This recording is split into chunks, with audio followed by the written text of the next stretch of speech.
Welcome back. I'm Lynda Kinkade. Good to have you with us. Global health officials are keeping an eye on a new variant of the virus that causes COVID-19. So far, it's been found in 4 countries: Denmark, Israel, the UK and the US. Health officials say there's been an uptick of COVID cases over the past few months as people travel and stay indoors to beat the heat. The new variant doesn't seem to be spreading widely, thankfully, but there are concerns about what this might mean for the upcoming cold, RSV and flu season.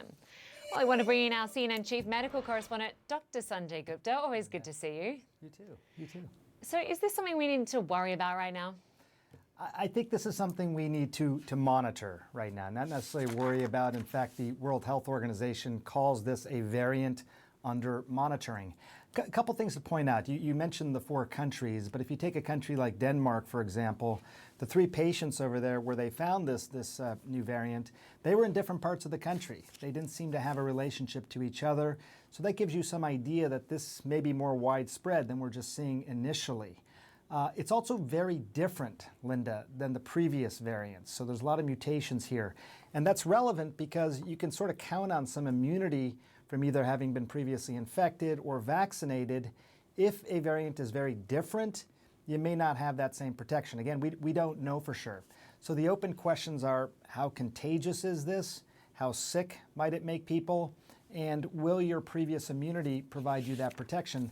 And so far at this point, we just can't say, so it's being monitored. Yeah, and sort of it's hard to ascertain those answers if fewer people are getting COVID tests compared to back at the height of the pandemic.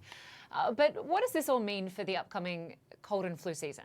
Well, the point that you're making, I think, is a really important one. I mean, we don't have as much testing, so it's a little bit harder to get a sense of just where we are. In the United States, for example, they're doing a lot of wastewater surveillance. So looking at wastewater, trying to get an idea of how much COVID's out there. If you look at the United States as an example of a country, we see some places in the country, those are the places in red and orange where the numbers have gone up in terms of hospital admissions.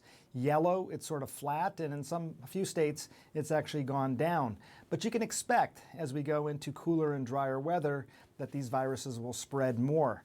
Let me just give you a little bit of context quickly, Lynda. If you look over the last 2 years, for example, in the United States, at all the various trends of COVID transmission and hospitalization, you find, for example, this August, which is the far right of the screen there, we're about a quarter of last August, a year ago. That huge spike in the middle, that was Omicron.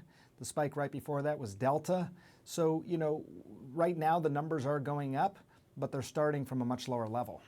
That is a positive sign. Good news, bad news. And Sanjay, we talk to you almost every day during the pandemic. Can you just remind us, what is the latest guidance if you do get sick, especially if you get COVID-19? I think that one piece of guidance that has been true even before the pandemic is that if you are sick, you should stay home. We know that you can, be contagious, spread the virus to others. With COVID in particular, it's the first 5 days after symptoms where people tend to be the most contagious. We can say that now. So as a general rule, after you test positive, it's basically 5 days of isolation. One caveat there, let's say you didn't test right away. You tested on day 2 or 3. Isolation period should begin when you are sick. So your days of isolation start from your first day of symptoms, not necessarily your first day of testing. You don't need to test to get out of isolation, but if you have 2 tests in a row that are negative, that means you don't need to mask. You're not going to be contagious anymore, so you can sort of move on with your life. Of course, again, Lynda, that all means that you're not sick. If you're sick, obviously, you stay in isolation. Well, it is good to talk to you as always, Dr. Sanjay Gupta. We haven't spoken for a while, which is generally a good sign when it comes to health. But we should talk more often now. We should. Great to see you. Thanks so much. And we are going to take a quick break. We'll be right back.